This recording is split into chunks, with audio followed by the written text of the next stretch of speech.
तो दोस्तों नमस्कार, क्या हाल है। स्वागत है आपका खबर एचपी में। तो आइए नजर डालते हैं हिमाचल की तमाम मुख्य बड़ी खबरों पर। अगर इससे पहले आप वीडियो को लाइक नहीं किए हैं तो लाइक कर दीजिए और चैनल में नए हैं तो चैनल को सब्सक्राइब कर लीजिए। नियमितीकरण होते ही दैनिक भोगियों के पद होंगे समाप्त, कार्मिक विभाग ने जारी की अधिसूचना।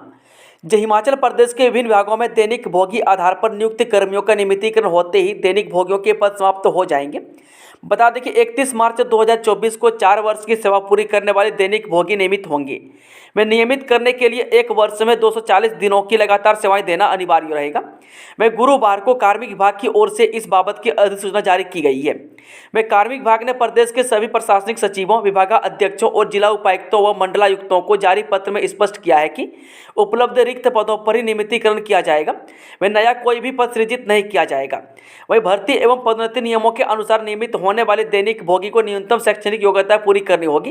वह किन्नौर, स्पीति और भरमौर में 180 दिन और लाहौल व पांगी में सेवाएं देने के लिए 160 दिनों की लगातार सेवाएं अनिवार्य होगी। वह नियमितीकरण के बाद कर्मियों को प्रदेश में कहीं भी हस्तांतरित किया जा सकेगा। रेलवे स्टेशन की पार्किंग पर घंटों के हिसाब से लगेगा शुल्क। उत्तर रेलवे के आदेश के बाद बढ़े दाम, जानिए किस गाड़ी का कितना है रेट।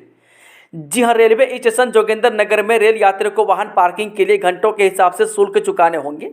वह उत्तर रेलवे के नए आदेशों के बाद पार्किंग के दाम बढ़ा दिए गए हैं। वही वाहन पार्किंग के शुल्क भी प्रति घंटे के हिसाब से रेलवे विभाग ने निर्धारित किए हैं। वही बड़ी बसों को मासिक पार्किंग के लिए 1200 रुपये, टैक्सी संचालकों को प्रतिमाह 600 रुपये, ऑटो रिक्शा संचालकों को प्रतिमाह 300 रुपये है। अब 20,000 लोगों को सेवाएं देगा एक स्वास्थ्य एंड वेलनेस सेंटर, राज्य सरकार ने लिया फैसला। राज्य सरकार लोगों की सेहत का ध्यान रखते हुए हिमाचल प्रदेश में 40 शहरी स्वास्थ्य और वेलनेस सेंटर स्थापित करेगी।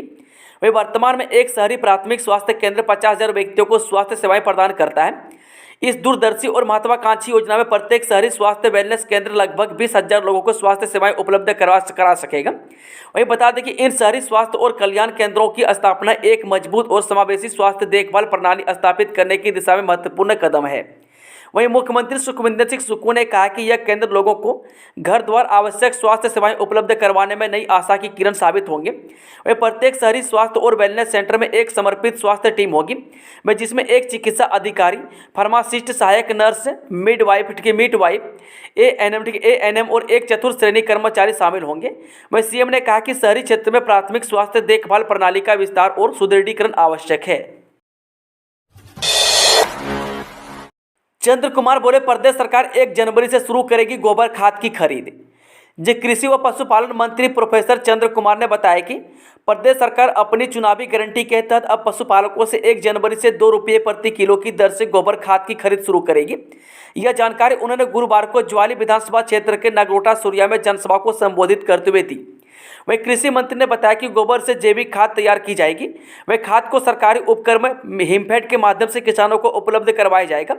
इसके साथ ही उन्होंने बताया कि प्रदेश में जैविक खेती को बढ़ावा देने के लिए इस खाद का उपयोग कृषि व बागवानी विभाग के फर्मों में भी किया जाएगा। इसके अतिरिक्त बागवानी व सेब बाहुल्य क्षेत्रों में भी इस खाद की बिक्री कृषि व बागवानी विभाग के माध्यम से सुनिश्चित की जाएगी, ताकि लोगों को जैविक खेती के लिए प्रेरित किया जा सके। कई भागों में 2 दिन बारिश बर्फबारी के आसार, पश्चिम विक्षोभ के सक्रियता से बदलेगा मौसम। हिमाचल प्रदेश में 11 दिसंबर से एक ताज़ा पश्चिमी विक्षोभ के सक्रिय होने की संभावना है। इसके प्रभाव से राज्य के मध्य व उच्च पर्वतीय कुछ भागों में बारिश बर्फबारी के आसार हैं। वहीं मौसम विज्ञान केंद्र शिमला के अनुसार राज्य के सभी भागों में 10 दिसंबर को मौसम साफ बना रहने का पूर्वानुमान है, जबकि 11 व 12 दिसंबर को मध्य और उच्च पर्वतीय जिलों शिमला, सोलन, सिरमौर, मंडी, कुल्लू, चंबा, किन्नौर और लाहौल स्पीति के कई क्षेत्रों में बारिश और बर्फबारी का पूर्वानुमान जताया है। वहीं 13 दिसंबर से फिर सभी भागों में मौसम साफ रहने के आसार हैं। वहीं ऊना, सोलन और मंडी से अधिक शिमला का न्यूनतम तापमान चल रहा है। वहीं शिमला में रात का तापमान बीते 1-2 दिनों से लगातार बढ़ा है। हिमाचल में नहीं चलेगा हिंदुत्व कार्ड, विक्रमादित्य बोले, भाजपा के प्रयासों को नहीं होने देंगे कामयाब। पीडब्ल्यूडी मंत्री विक्रमादित्य सिंह ने कहा कि भाजपा का हिंदुत्व कार्ड हिमाचल में नहीं चलेगा। उन्होंने कहा कि भाजपा से बड़े हिंदू वे खुद हैं। इसके साथ ही उन्होंने कहा कि उनका परिवार पूर्वजों के समय से देव समाज को मजबूत करता आ रहा है और यह परंपरा भविष्य में भी जारी रहेगी। वे भाजपा धर्म को राजनीति से जोड़कर आगे बढ़ाने का प्रयास कर रही है, लेकिन आगामी लोकसभा चुनाव में इसे कामयाब नहीं होने दिया जाएगा। वहीं विक्रमादित्य सिंह कांग्रेस संगठन के सम्मेलन में हिस्सा लेने पहुंचे थे। इस मौके पर उन्होंने कहा कि कार्यकर्ता पार्टी की रीढ़ है। वह छत्तीसगढ़, मध्य प्रदेश और राजस्थान में कांग्रेस का मत प्रतिशत कम नहीं हुआ है, हालांकि यहाँ भाजपा के मत प्रतिशत में बढ़ोतरी जरूरी हुई है। वह आगामी लोकसभा चुनाव में जीत के लिए कांग्रेस पूरी ताकत झोंक देगी। वह कार्यकर्ता एकजुटता के साथ लोकसभा चुनाव की तैयारी करेंगे। वह विक्रमादित्य सिंह ने कहा कि सरकार का मौजूदा एक साल बहुत चुनौतियों से भरा रहा है। वह प्रदेश को आपदा में भारी नुकसान हुआ है। वह इससे निपटने का प्रयास सरकार कर रही है। वह सरकार ने ओल्ड पेंशन स्कीम को लागू किया है। इसके साथ मॉडल स्कूल और अनाथ बच्चों के लिए सुखाश्रय योजना का शुरुआत की है। कांग्रेस से होने वाली है कई नेताओं की छुट्टी, प्रदेशाध्यक्ष प्रतिभा सिंह लेने वाली है बड़ा एक्शन। कांग्रेस प्रदेशाध्यक्ष प्रतिभा सिंह ने एक बार फिर निष्क्रिय कार्यकर्ताओं को बाहर का रास्ता दिखाने का बात कही है। उन्होंने कहा कि विधानसभा चुनाव के समय कई कार्यकर्ताओं को पदभार सौंपे गए थे, लेकिन सरकार बनने के बाद यह पदाधिकारी अभी तक एक भी बार कांग्रेस मुख्यालय नहीं आए हैं और न ही उन्होंने किसी बैठक में हिस्सा लिया है। ऐसे कार्यकर्ताओं को पार्टी में पदभार से मुक्त कर दिया जाएगा। इसके साथ ही उन्होंने कहा कि जो पदाधिकारी पार्टी को समय नहीं दे पा रहे उन पर कार्रवाई होना तय है। बारिश बर्फबारी में अब ठप नहीं होगा कालका शिमला रेल ट्रैक, खातरा बने 150 पेड़ हटाए। कालका शिमला हेरिटेज ट्रैक पर बर्फबारी के दिनों में पेड़ ढहने से रेलवे सेवाएं बाध्य नहीं होगी। रेलवे विभाग ने कालका से शिमला के बीच ट्रैक के लिए खातरा बने 150 पेड़ों को काट दिया है। इनमें अधिकांश पेड़ सोलन से शिमला के बीच काटे गए हैं। बता दें कि बर्फबारी और बारिश से ट्रैक के बचाव के लिए रेलवे ने पेड़ चिन्हित किए थे। इनमें ज़्यादातर पेड़ ट्रैक की ओर झुके हुए थे। वह सर्दियों में हेरिटेज ट्रैक पर बर्फबारी और बारिश होने से शिमला से सोलन के बीच पेड़ ढहते हैं। इससे कई दिनों तक रेल सेवाएं बंद हो जाती है। वह बर्फबारी का आनंद लेने के लिए हजारों की संख्या में सैलानी शिमला का रुख करते हैं।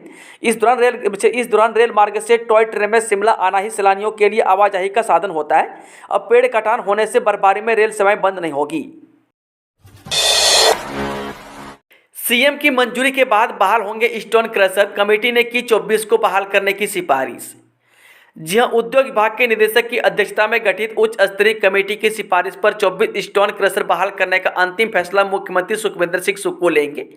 बता दें कि उच्च स्तरीय कमेटी की बैठक में प्रदेश में बंद किए गए स्टोन क्रशरों के दस्तावेजों को नए सिरे से जांचा गया। इसमें 24 स्टोन क्रशर ऐसे पाए गए जिनके पास सभी आवश्यक मंजूरियां हैं और दस्तावेज पूरे हुए हैं। वह उद्योग मंत्री हर्षवर्धन चौहान ने कहा कि उच्च स्तरीय कमेटी ने 24 स्टोन क्रशर बहाल करने की सिफारिश की है। इसे लेकर अंतिम फैसला मुख्यमंत्री लेंगे। वह बरसात के दौरान ब्यास नदी में आई बाढ़ से भारी नुकसान के बाद सरकार ने 132 स्टोन क्रशर को बंद कर दिया था। वह पहली जांच कमेटी की संस्तुति पर सरकार ने 47 स्टोन क्रशर को बहाल कर दिए थे। वह नई गठित उच्च स्तरीय कमेटी की सिफारिश पर अब 24 अन्य स्टोन बहाल करने की सिफारिश की गई है। 2.5% स्लैब में आने वाले कारोबारियों को नहीं मिलेगा इनपुट टैक्स क्रेडिट, अधिसूचना जारी। हिमाचल प्रदेश में अब 2.5% स्लैब में आने वाले कारोबारियों को इनपुट टैक्स क्रेडिट नहीं मिलेगा। वह टैक्सी और बसों के माध्यम से दूसरों को काम देने वाली ट्रांसपोर्ट कंपनियां इस फैसले से प्रभावित होंगी। वह जीएसटी काउंसिल की बैठक में हुए इस फैसले को प्रदेश सरकार ने लागू कर दिया है। वह बुधवार को राजपत्र में इस बाबत अधिसूचना जारी हुई है। वह राज्य कर एवं आबकारी विभाग ने जीएसटी काउंसिल के निर्देशानुसार इनपुट टैक्स क्रेडिट की सीमा को तय किया है। इसमें मूल रूप से टैक्सी या बसों की सेवाएं का काम दूसरों को देने वाली ट्रांसपोर्ट कंपनियां इससे प्रभावित होंगी। वह उद्योग कारोबारियों पर इनका कोई असर नहीं पड़ेगा। उन्हें यह क्रेडिट पहले की तरह ही मिलता रहेगा। नहीं आएंगे राहुल गांधी, प्रियंका की मौजूदगी में होगा सुक्खू सरकार का राज्य स्तरीय समारोह। हिमाचल सरकार का 1 वर्ष का कार्यकाल पूरा होने के उपलक्ष्य में होने वाले समारोह में कांग्रेस के पूर्व राष्ट्रीय अध्यक्ष राहुल गांधी नहीं आएंगे। वह राहुल गांधी 9 से 14 दिसंबर तक इंडोनेशिया सहित 4 देशों के दौरे पर जा रहे हैं। ऐसे में 11 दिसंबर को धर्मशाला में होने वाले समारोह में पार्टी की राष्ट्रीय महासचिव प्रियंका गांधी की भी मौजूदगी रहेगी। वहीं इनके अलावा दिल्ली से समारोह में शामिल होने के लिए कांग्रेस के प्रदेश प्रभारी राजीव शुक्ला और सह प्रभारी तेजिंद्र बिट्टू भी आएंगे।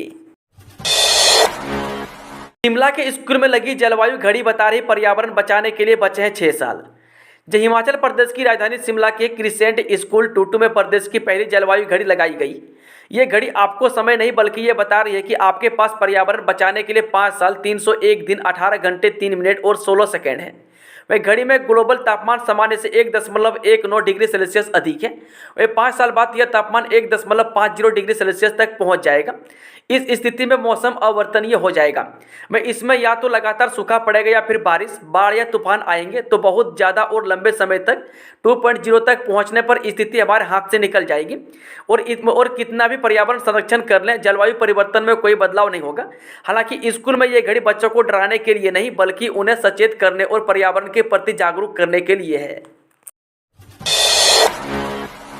जल जीवन मिशन के अंतर्गत हिमाचल के पेयजल स्रोत होंगे अपग्रेड, हर नल में पानी देने की कवायद।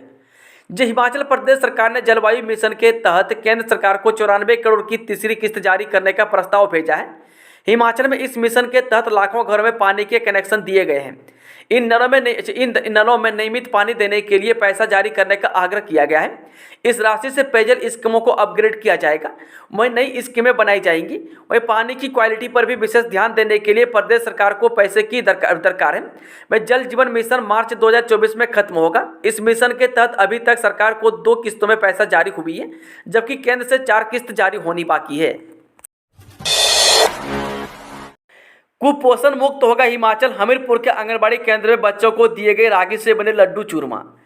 जे कुपोषण को हराने के लिए हिमाचल प्रदेश सरकार हर कथक प्रयास कर रही है।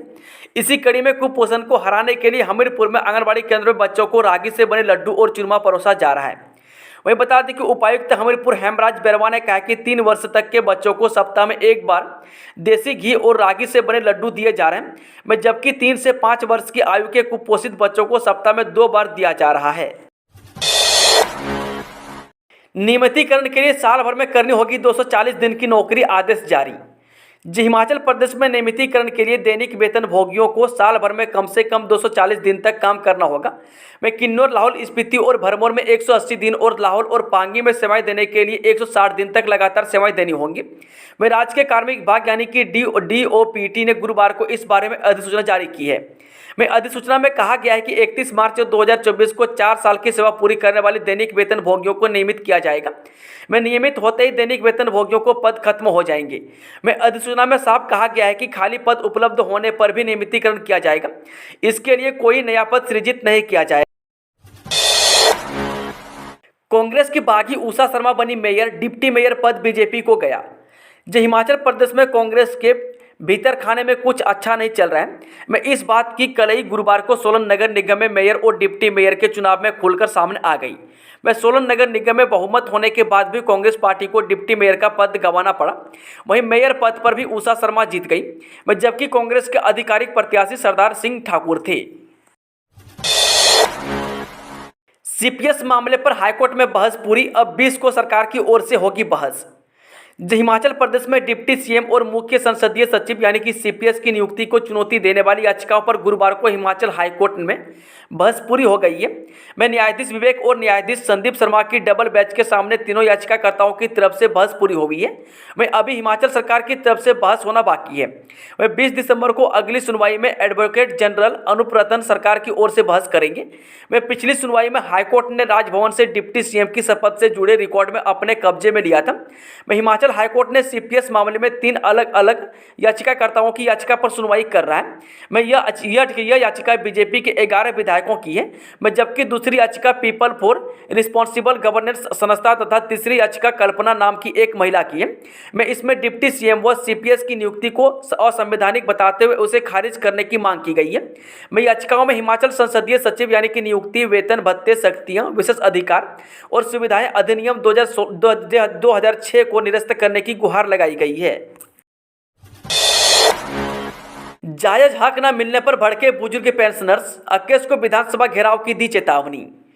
हिमाचल पथ परिवहन निगम कर्मचारी कल्याण संगठन मंच ने प्रदेश सरकार द्वारा 1 साल पूरा होने के उपलक्ष्य में मनाए जा रहे जश्न पर सवाल खड़े किए हैं।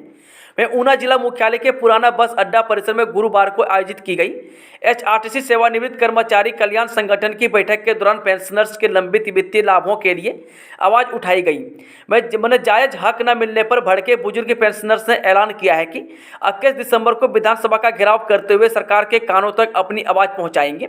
वह बैठक को संबोधित करते हुए हिमाचल पथ परिवहन निगम सेवानिवृत्ति कर्मचारी कल्याण संगठन के जिला अध्यक्ष किशोरी लाल ने कहा कि बुजुर्ग अवस्था में पहुंच चुके के पेंशनर्स को अपने जायज हक लेने के लिए संघर्ष का रास्ता अपनाना पड़ रहा है और सरकार जश्न मना रही है। उन्होंने कहा कि सुप्रीम कोर्ट से भी कर्मचारी और पेंशनर्स को उनके जायज वित्तीय लाभ देने के आदेश जारी किए हैं, लेकिन सरकार उन आदेशों को भी पूरी तरह अनदेखा करके पेंशनर्स का शोषण करने पर तुली है। सुंदरनगर में मजदूर के ऊपर गिरा मलबा, आई चोटें, फायर कर्मियों ने किया रेस्क्यू। नीतेश सैनी या सुंदरनगर के भोजपुर बाजार में एक हादसा पेश आया है। वह जानकारी के अनुसार बता दें कि भोजपुर बाजार के समीप निर्माणाधीन डंगे का काम कर रहे प्रवासी मजदूर के ऊपर सारा मलबा आ गिरा और वह फंस गया। वहीं बता दें कि हादसा बुधवार का है। वहीं मजदूर काफ़ी समय तक मलबे में दबा रहा। उसे निकालने के लिए स्थानीय लोगों ने बहुत प्रयास किए, लेकिन सब विफल रहे। मामले की सूचना फायर कर्मियों को दी गई, जिस पर फायर कर्मियों ने मौके पर पहुंचकर स्थानीय लोगों की मदद से मजदूर को सुरक्षित बाहर निकाला और उपचार के लिए सिविल अस्पताल सुंदरनगर ले गए। लेकिन राहत की बात यह है कि मजदूर की हालत खतरे से बाहर है। धर्मशाला में मनेगा सुक्खू सरकार के 1 साल पूरा होने का जश्न। एमएलए सुधीर शर्मा को दी गई ये जिम्मेदारी, जाने क्या है मायने। हिमाचल प्रदेश के मुख्यमंत्री सुखविंदर सिंह सुक्खू के नेतृत्व वाली सरकार को 11 दिसंबर को एक दिन 1 साल का कार्यकाल पूरा होने जा रहा है। मैं इस 1 साल के मौके पर अपनी उपलब्धियों का जश्न मनाने के लिए सरकार ने धर्मशाला को चुना है। मैं धर्मशाला में व्यवस्था परिवर्तन का 1 साल कार्यक्रम का आयोजन किया जा रहा है। यह राज्य स्तरीय समारोह धर्मशाला के पुलिस ग्राउंड में होगा। ऐसे में इसकी मुख्य जिम्मेदारी स्थानीय विधायक सुधीर शर्मा पर ही रहने वाली है। गगल एयरपोर्ट विस्तारीकरण के प्रभावितों की बेदखली अभी नहीं। कांगड़ा के गगल एयरपोर्ट विस्तारीकरण के खिलाफ दायर मामले की सुनवाई के दौरान राज्य सरकार ने गुरुवार को हाईकोर्ट को आश्वस्त किया है कि फिलहाल विस्तारीकरण की जद में आने वाले लोगों को उनकी भूमि से बेदखल नहीं किया जाएगा। उद्योग मंत्री हर्षवर्धन चौहान 2 दिन सिलाई व पांवटा साहिब में सुनेंगे जन समस्याएं। उद्योग व आयुष मंत्री हर्षवर्धन चौहान अगले 2 दिन पांवटा तथा सिलाई विधानसभा क्षेत्रों के प्रवास पर रहेंगे। वह 8 दिसंबर को सायंकाल विश्राम गृह सिलाई में जन समस्याएं सुनेंगे। वहीं पर रात्रि ठहराव होगा। मैं अगले दिन 9 दिसंबर को उद्योग मंत्री दोपहर 1 बजे पांवटा विश्राम गृह में लोगों की समस्याएं सुनेंगे तथा रात को वहीं पर रुकेंगे। मैं 10 दिसंबर को पांवटा से धर्मशाला के लिए रवाना होंगे। पुलिस लाइन में भिड़ने वाले 2 कर्मियों पर गिरी सस्पेंशन की गाज। राजधानी के केतु पुलिस लाइन में 2 पुलिस कर्मियों को आपस में भिड़ना महंगा पड़ गया। वह पुलिस लाइन में मारपीट को लेकर अब बालूगंज थाने में केस दर्ज किया गया है। मैं बता दें कि शिमला पुलिस के अधिकारियों ने इस घटना को गंभीरता से लेते हुए दोनों पुलिस कर्मियों को सस्पेंड कर दिया। मैं एसपी शिमला संजीव गांधी का कहना है कि दोनों पुलिस कर्मियों को अनुशासनहीनता का दोषी पाया गया, इसलिए फिलहाल उनको सस्पेंड किया गया है तथा आगामी जांच जारी है। ठगी का नया तरीका, पाकिस्तान से आई कॉल, कहा आपके बेटे का हो चुका है कत्ल, जाने पूरा मामला। जी हाँ, आप क्या कर रहे हैं, यहाँ घर पर उधर आपके बेटे का कत्ल हो चुका है। बस इतनी बात सुनने की देर थी कि ऊना से सटे रामपुर निवासी परिवार में हड़कंप मच गया। वह परिवार में मां सहित अन्य महिलाओं ने रोना धोना शुरू कर दिया। मैं घबराए परिवार की जान में जान तब आई जब परिवार के मुखिया ने बेटे के स्कूल पहुंचकर उसे सही सलामत पाया। वह हैरान कर देने वाले मामले में हुआ कुछ यूं कि रोज की तरह 9वीं कक्षा का छात्र रामपुर निवासी आसिफ पुत्र जमील राजकीय उच्च विद्यालय समनाल में पढ़ाई करने के लिए चला गया। इसके थोड़ी देर बाद पाकिस्तान कोर्ट के 923286375185 नंबर पर से एक व्हाट्सएप कॉल परिवार को आती है, जिसमें एक बात करने पर आगे से जवाब मिलता है कि आपके बेटे का कत्ल हो चुका है, आप घर पर क्या कर रहे हैं। मैं घर पर महिलाओं ने कॉल सुनी तो दंग रह गई और चीख पुकार मच गई। वही महिलाओं ने ऊना में सब्जी की दुकान चलाने वाले आसिफ के पिता जमील को फोन किया। उन्होंने धैर्य रखकर अपने भाई संग सबसे पहले स्कूल जाकर आसिफ का पता किया तो वह कक्षा में पढ़ाई कर रहा था। वही बता दें कि बाद में मोबाइल नंबर की जांच की गई तो पता चला कि यह पाकिस्तान कोर्ट का नंबर है। ऐसे फ़ोन कॉल से ठगी का नया बहाना बनाकर लोगों को अपना शिकार बनाते हैं। वह बेटे को स्कूल में सुरक्षित देखकर परिवार ने राहत की सांस ली। कोरोना के बाद चीन में फैली एक और बीमारी की भारत में एंट्री, दिल्ली एम्स में मिले 7 केस। चीन में फैल रही बीमारियों दुनिया का पीछा नहीं छोड़ रही है। अभी तक कोरोना से दुनिया पूरी तरह बाहर भी नहीं निकली थी कि अब एक और रोग ने चीन को जकड़ लिया है, जिसकी एंट्री अब भारत में भी हो चुकी है। मैं सांस से संबंधित यह बीमारी ज़्यादातर छोटे बच्चों को चपेट में ले रही है। वहीं दरअसल माइक्रोप्लाज्मा निमोनिया नामक यह बीमारी चीन से पैदा हुई है, जिसने चीन में खूब उत्पात मचाया था। अब यह रोग दिल्ली में भी देखने को मिला है। वही दिल्ली एम्स में ऐसे 7 मामले पाए गए हैं। ऐसे में एक बार फिर देश इस बीमारी पर सतर्क हो गया है। क्योंकि सभी जानते हैं कि जिस तरह चीन से कोरोना की जड़ें पूरी दुनिया में फैल गई थी और लाखों लोगों की जानें ले ली थी, उसी को देखते हुए अब भारत में इसका खौफ है और फूंक फूंक कर कदम रखे जा रहे हैं। डेटिंग में रिश्ते पर ज़्यादा गंभीर नहीं आजकल की युवा पीढ़ी, सिर्फ नए अनुभव में ज़्यादा दिलचस्पी।